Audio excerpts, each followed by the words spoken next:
BA second year में हम नया पुराना एकांकी पढ़ रहे हैं। एकांकी में हमने अब से पहले पढ़ा कि जो डॉक्टर साहब हैं वैद्य जी हैं और जो प्रिंसिपल साहब हैं देवचंद और रविदत्त, उन दोनों के बीच में बातें हो रही है। देवचंद जो प्रिंसिपल साहब हैं उनके पास 60,000 के गहने रखे हैं। किसके? लिली की माँ के। इसमें से एक गहना उधार मांग कर ले गया है। कौन? रविदत्त। जो कौन है? जो वैद्य जी हैं। अब रविदत्त जो वैद्य जी हैं उनका मन डोल गया है, उनकी नीयत डोल गई है, उनकी नीयत खराब हो गई है, आप ये कह सकते हो। किस पे? रानीहार पे। खुद की शादी में खुद के दोस्त से किसी दूसरे की अमानत को उधार मांग के ले गया कि मेरी शादी में मेरी वाइफ को रानीहार की ज़रूरत है, आप मुझे कुछ टाइम के लिए दे दो, मैं मेरी शादी होते ही रानीहार आपको वापस दे दूंगा। अब शादी हो गई, शादी हुए 4 महीने हो गए, लेकिन साहब देने का मन नहीं है, नीयत डोल गई है रानीहार पे। खुद तो नहीं दे रहे, जो नहीं दे रहे अपने दोस्त को भी, प्रिंसिपल साहब को भी कह रहे हैं कि आप भी खा जाओ, इनके गहनों को दबा जाओ, और अगर आप ये गहने वापस लौटाओगे तो आप निरे मूर्ख हो, आपको ये गहने दबा लेने चाहिए, आपको ये गहने हड़प लेने चाहिए, आपको ये गहने हड़प लेने चाहिए। कौन कह रहा है? ये वैद्य जी कह रहे हैं। किसको कह रहे हैं? प्रिंसिपल साहब को। प्रिंसिपल जो इनके दोस्त हैं, ये दोनों दोस्त हैं, और सब लोग तो ऐसा समझते हैं कि ये दोनों भाई हैं, इतना साथ रहते हैं, इतना क्लोज हैं कि सब क्या सोच रहे हैं कि ये दोनों भाई हैं। कोई जानता नहीं कि दोस्त हैं। अब आगे देखो, अब देवचंद कहता है भैया तू देगा कि नहीं देगा मुझे रानीहार, ये बता दे। यहां से देखो आप, पलट कर, फलसफा छोड़ो, सिद्धांत छोड़ो, तुम ये बताओ कि रानीहार वापस दोगे या नहीं दोगे? तुम ये बताओ कि रानीहार वापस दोगे या नहीं दोगे? रवि केवल हंसता है। देखो 4 महीने तुम्हारी शादी को हो गए, मैंने तुम्हें कुछ नहीं कहा, पर यह अमानत तो अमानत है, अब जहाँ से उसे लिया है उसे वहाँ रख देना चाहिए। टोपी सिर पर सजाकर रवि केवल हंसता है। अब देखो आगे, दुख और क्षोभ के स्वर में कहता है प्रिंसिपल साहब, तो क्या तुम सचमुच रानीहार नहीं दोगे? इतने दिनों से हम इस मकान में इकट्ठे रहते आए हैं, किसी दूसरे को यह नहीं मालूम कि हम संबंधी नहीं केवल मित्र हैं। सब हमें भाई भाई समझते हैं, दुख में हमने एक दूसरे का साथ दिया है, किसी तरह का झगड़ा, किसी तरह की लड़ाई हमारे इस संबंध को नहीं तोड़ सकी। तो क्या तुम इस कमबख्त रानीहार को 10 वर्षों की मित्रता के बीच एक भयानक खाई बना दोगे? भरे हुए गले से कहता है रवि, क्या हमारी 10 वर्ष की दोस्ती को तू ऐसे ही तोड़ देगा केवल एक रानीहार के लिए? इतने में कमल आता है। किस बात पर बहस हो रही है? अरे ये क्या है? इसके रवि, मैं पूछता हूँ तुम दुकान पर कब जाओगे? मैं माँ जी को वहाँ बैठा आया हूँ और दूसरे लोग भी तो वहाँ बैठे हैं। यानी वैद्य जी को बोलता है कि तुम जाओगे कब दुकान पर? मैं माँ जी को वहीं बैठा आया हूँ और सब लोग वेट कर रहे हैं तुम्हारा वहाँ पे। रवि दत्त कोने से, क्या हाल है उनका? देव तुम भी उठो, नहाओ, कपड़े पहनो, तुम्हारे स्कूल जाने का टाइम हो गया है। रवि कमल के साथ चला जाता है। रवि कमल के साथ चला जाता है। देवचंद कुर्सी में धंस जाता है और मस्तक पर हाथ रखकर सोचने लगता है कि अब क्या करें, ये तो दे नहीं रहा है पैसा वापस, ये तो दे नहीं रहा है गहने वापस। प्रतिमा प्रवेश करती है। प्रतिमा, आप अभी तक बैठे हैं, स्कूल नहीं जाएंगे क्या? और मैं नाश्ता लाने में देर कर दूं तो आकाश सिर पर उठा लेते हो। मैं नाश्ता लाने में देर कर दूं तो आसमान सिर पर उठा लेते हो। देवचंद दूसरा हाथ भी मस्तक पर रखकर और भी निमग्नता से सोचता है। इसकी पत्नी है ये प्रतिमा। प्रतिमा, चलिए नहाइए धोइए, खाना खाइए, माई को चाबियां भिजवाइए, वह समय पर स्कूल खोले। देवचंद लंबी सांस भरकर व्यवस्था से पीछे को लेट जाता है। उसका सिर कुर्सी की पीठ पर और दोनों बाहें दोनों ओर बेबसी से लटक जाती है। फिर कुछ क्षण बाद वह उठता है और उद्विग्नता यानी परेशानी से घूमने लगता है। उद्विग्नता यानी परेशानी, उद्विग्नता यानी परेशानी। आप इतने उदास क्यों हैं? पत्नी पूछती है। मैं सोच रहा हूँ। क्या सोच रहे हैं आप? आज रवि ने मुझे एक बड़ी मुश्किल में डाल दिया है। वैद्य जी ने? हाँ वैद्य जी ने। क्या बात हुई भाई, हमें भी बताओ क्या बात हुई। आज मैंने उससे हार वापस मांगा तो वो टाल गया। प्रतिमा, दे देंगे, कहीं ले तो जाएंगे नहीं, और 4 दिन पहन लेने दीजिए भाभी को, अभी 4 ही तो महीने हुए हैं शादी हुए। मांगते हुए शर्माते होंगे, खुद की पत्नी से ही मांगते हुए शर्माते होंगे, अभी तो 4 ही तो महीने हुए हैं शादी को, बाद में दे देंगे। पत्नी से कैसे मांगे, रानी हार दे दिया उधार लेकर के, और वापस मांगेंगे तो फजीयत होती है, तो ये मांगता नहीं है वापस रानी हार को। कहता है कि सब कुछ चुपचाप दबा जाओ। देखो तुम 4 दिन की कहती हो, मैं 4 महीने भी पहनने की आज्ञा दे सकता हूँ यदि गहने मेरे हों, लेकिन वे तो धरोहर हैं, यानी किसी और के हैं, और फिर उन्हें वापस ही कब देना चाहता है, वो देना ही नहीं चाहता उसको। एक रानी हार पर ही उसका दिल बेईमान हो गया है, और तुर्रा यह है कि मुझे अमानत में खयानत करने की सलाह देता है, यानी उसका मन बहुत बेईमान हो गया है और अब वो चाहता है कि मैं अमानत में खयानत कर जाऊं। कहता है सब कुछ चुपचाप दबा जाओ। प्रतिमा, अमानत में खयानत कैसी, वो सब कुछ तो आप ही का है, इसमें क्या अमानत में खयानत है, आप ही का तो है सारा माल। देवचंद चीख कर, प्रतिमा चीखिए नहीं, मेरी जबान से कोई नई बात नहीं निकली और नहीं आपके कानों ने कोई नई बात सुनी है। चिल्लाओ मत, चीखो मत, मैंने कोई नई बात नहीं कही और ना ही कोई नई बात आपके कानों ने सुनी है। तुम्हें शर्म नहीं आती, यदि वे गहने मेरे होते तो मैं तुम्हें ना देता।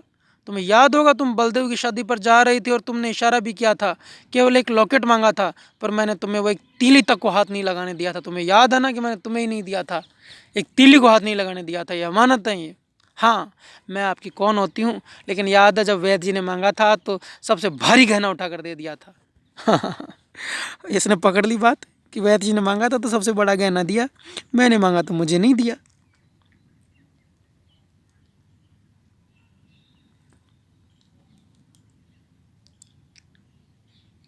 लिली की माँ से पूछे बिना मैंने हाथ तक न लगाया। लिली की माँ से पूछे बिना मैंने हाथ तक न लगाया, तो क्या उस समय न पूछ सकते थे? वो तभी पूछ लेते, मेरे लिए पूछ लेते। मैंने किसी के विश्वास का अनुचित लाभ नहीं उठाना चाहता। फिर घूमने लगता है। ये बहाने रहने दीजिए। पत्नी बोलती है, रहने दो ये बहाने कि मैं किसी के विश्वास का अनुचित लाभ नहीं उठाना चाहता। आकर कुर्सी में धंस जाती है, मुड़कर चीखते हुए, मैं बहाने बनाता हूँ? कई बार आदमी अपने मित्रों से अपने लिए कुछ नहीं कह सकता, यद्यपि दूसरों की सिफारिश करना उसके लिए सुगम होता है। देवचंद बोलता है कि कई बार क्या होता है कि आदमी खुद के लिए कुछ नहीं कह सकता, लेकिन किसी दूसरे के लिए सिफारिश करवाओ तो कर सकता है, नैतिकता के दबाव में या किसी संकोच में। वो स्वयं के लिए कुछ नहीं मांग सकता, स्वयं के लिए कुछ नहीं कर सकता, लेकिन कभी कभी क्या होता है कि वो दूसरों के लिए मांग सकता है, दूसरों के लिए कर सकता है। इसलिए मैंने तेरे लिए गहने नहीं मांगे, जबकि मैंने मेरे मित्र के लिए, उसकी पत्नी को देने के लिए शादी में मांग लिया लिली की माँ से। समझ रहे हो आप? प्रतिमा चुप रहती है। और इसलिए मैंने इनमें से किसी गहने को हाथ नहीं लगाया। तुम्हारे हाथों में एक चूड़ी नहीं रही, तुम्हारे कानों में एक फूल तक नहीं रहा। मैंने ये सब सह लिया, लेकिन मुझे यह स्वीकार नहीं हुआ कि किसी मेले, तमाशे या त्यौहार पर तुम इन अमानत के गहनों में से एक छोटी तीली भी पहनो। तुम दयानतदारी का मतलब ही नहीं समझती, तुम धर्म का मतलब नहीं समझती। दयानतदारी यानी ईमानदारी। प्रतिमा उठकर, धर्म की दुआई न दीजिए, मैं इस धर्मात्मापन को जानती हूँ।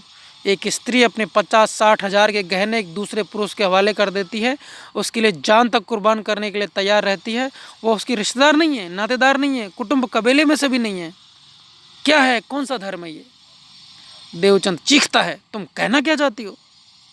मैं जो कहना चाहती हूँ आप भली भांति जानते हो। यही ना कि मैं बदमाश हूँ, पापी हूँ, दुराचारी हूँ। बदमाश, पापी, दुराचारी समझ रहे होंगे आप, यानी लिली की माँ से इसका गलत संबंध है, ऐसा तुम कहना चाहती हो। लिली की माँ से, प्रतिमा तुम बड़े तीखे घाव लगा रही हो, भर्राई हुई आवाज़ से। मेरा दिल तो पहले ही रवि की बातों ने घायल कर दिया और तुम भी मुझ पर लांछन लगा रही हो, मुझे दुराचारी समझती हो, मुझे बदमाश और पापी समझती हो। प्रतिमा नर्म होकर, हो सकता है आप पापी ना हो, यह भी हो सकता है कि आपके दिल में कोई खोट ना हो।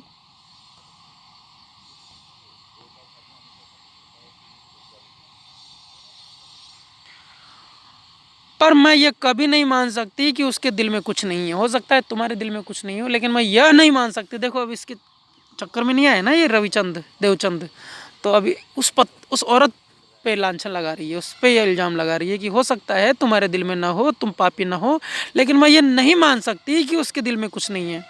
कोई नारी मन में किसी तरह का पाप रखे बिना बिना किसी दूसरे पुरुष को इस तरह अपना सब कुछ नहीं सौंप सकती है। मैं इस बात को स्वीकार ही नहीं कर सकती। देवचंद चुपचाप घूमता है कि उस औरत के मन में ज़रूर पाप है जो तुम्हें सब कुछ सौंप दिया उसने। फिर वह पुरुष ही किसी सुकोमल भावना के बिना कैसे इतनी भारी जिम्मेदारी अपनी कंधों पर ले सकता है। ज़रूर तुम्हारे मन में भी कुछ और है, फीलिंग्स हैं, कुछ कुछ है। सुकोमल भावना यानी कुछ कुछ, इसको नहीं कह सकते कि सीधा सीधा प्यार है, लेकिन कुछ तो है उसके लिए। सुकोमल भावना का अर्थ है कुछ तो है उसके लिए, फीलिंग्स नाजुक सी, जिसको प्यार का नाम दे भी सकते हैं और नहीं भी। तो फिर पराये पुरुष की किसी सुकोमल भावना के बिना कैसे इतनी भारी जिम्मेदारी अपने कंधों पर ले सकता है।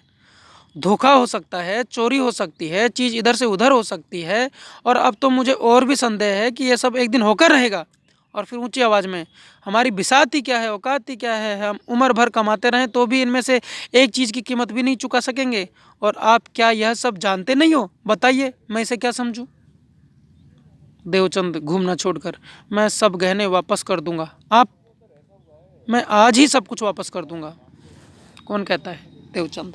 कि ठीक है, तुम्हें तोहमत लगाती हो तो ये सारे गहने मैं आज ही वापस कर दूंगा, आज ही वापस कर दूंगा। इसकी पत्नी कहती है कि ज़रूर, अब हम चुका नहीं पाएंगे इतने सारे गहने, अगर कोई चोरी हो गए तो ज़रूर चोरी होंगे, और तुम्हारे मन में नहीं तो उस औरत के मन में तो ज़रूर कोई फीलिंग है, चोर है, जो उसने इतने गहने, इतने पैसे के गहने, इतने कीमती गहने तुम्हें दिए हैं। मान ही नहीं सकती मैं आज ही सब कुछ वापस कर दूंगा। असीम पीड़ा से तुमने मुझे कभी नहीं समझा प्रतिमा। तुम सदा मुझ पर झूठे अपयोग लगाती रही हो, अनकही बातें कहती रही हो। तुमने कभी इस बात को समझने की कोशिश ही नहीं की कि तुम्हारे सिवाय किसी को मैंने जरा सी जगह अपने दिल में नहीं दी। इतनी लड़कियां मेरे यहाँ पढ़ती है, दिन प्रतिदिन मेरे स्कूल की ख्याति बढ़ रही है। क्या तुम सोचती हो कि तनिक सी मैली आँख भी इन लड़कियों की नज़रों से बची हो रह सकती है?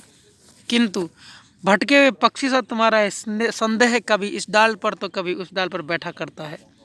मेरी स्कूल में इतनी बच्चियां पढ़ती है, लड़कियां पढ़ती है, मैंने आज तक कभी मेरा मन नहीं डोला, लेकिन तुम्हारा संदेह जरूर है जो कभी इधर कभी उधर घूमता रहता है। भाई संदेह का तो मैं कुछ नहीं कर सकता, मैं आज ही सारे गहने वापस लिली की माँ को लौटा दूंगा। अब देखते हैं आगे एपिसोड में कि ये लिली की माँ को गहने लौटाएगा कि नहीं। आज यहीं तक, धन्यवाद।